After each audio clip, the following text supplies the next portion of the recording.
Well, while they're asking him to clarify, maybe he can clarify his father's statements when he said, his father in the book, that we should sympathize with suicide bombers, that we shouldn't stigmatize them, but we should look at it as political violence. Maybe he can clarify when he said he wanted to defund the police. Maybe he can clarify when he said that he wanted a $30 per hour minimum wage in New York City. There's a lot to clarify. Not really a great message when New York lost so many people in 9/11 to say, his dad to say, I sympathize with suicide bombers. We need to understand them. It's unbelievable. He grew up in that house under his parents, under their supervision. Does he think the way that his parents do? Does he want to sympathize with suicide bombers?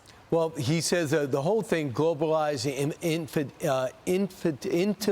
intifada. Yeah. So he once says, he goes, not a statement that I use, but he says, I understand the sentiment. That was his clarification.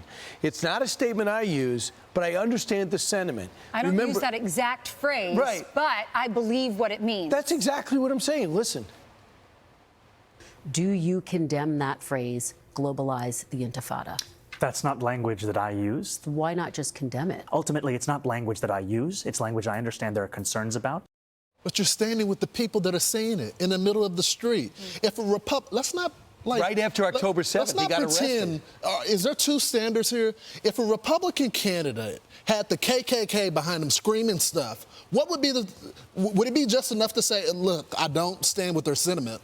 I wouldn't say it that way. My point of view is this. So why is it okay for the guy to stand with the people that were blocking Jews from going to class on Columbia, that literally held janitorial staff hostage, who has been coordinating protests in the middle of the street? Then he was screaming at Tom Homan. Remember, he got in Tom Homan's face when he was trying to arrest people as well. So let's not have a double standard for the next mayor of New York because he's a Democrat. So here's his clarification. When he was on with Kristen Welker saying that, then the clip we just showed you, that was a few weeks ago. And now, according to the New York Times, they're saying that he says he'll discourage the term globalize the intifada.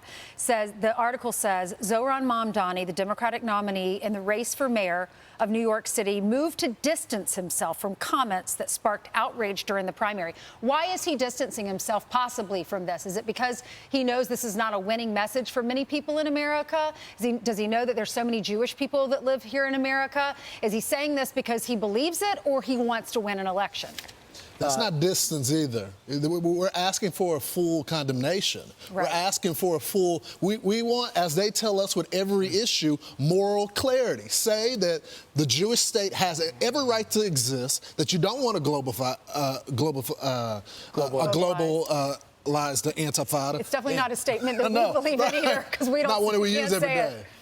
But I'll add to this. He still wants to defund the police. When asked about it, he says he wants to build up mental health services. He wants social workers to go out to domestic disputes. He said domestic disputes should be given as a traffic ticket. I was doing that police village thing over the weekend. I said, how do you view domestic calls? He goes, the most dangerous calls we can ever get. Do you think a social worker goes to college to say, now I want to go do domestic disputes, knock on a door because there's screaming on the other side? Wants to raise corporate taxes, wants to raise taxes on the rich. The rich pay the taxes for New York City. There's going to be a mass exodus. Businesses are going to leave because they don't want that 11% corporate tax on top of the city tax, on top of the state tax, on top of the federal tax. It's going to be expensive, more expensive to live here. Die on calls for domestic violence than any other call, and you want to send social workers there to kind of negotiate things? I'm not sure that's going to work. I'm Steve Doocy. I'm Brian Kilmeade. And I'm Ainsley Earhart. And click here to subscribe to the Fox News YouTube page to catch our hottest interviews and most compelling analysis.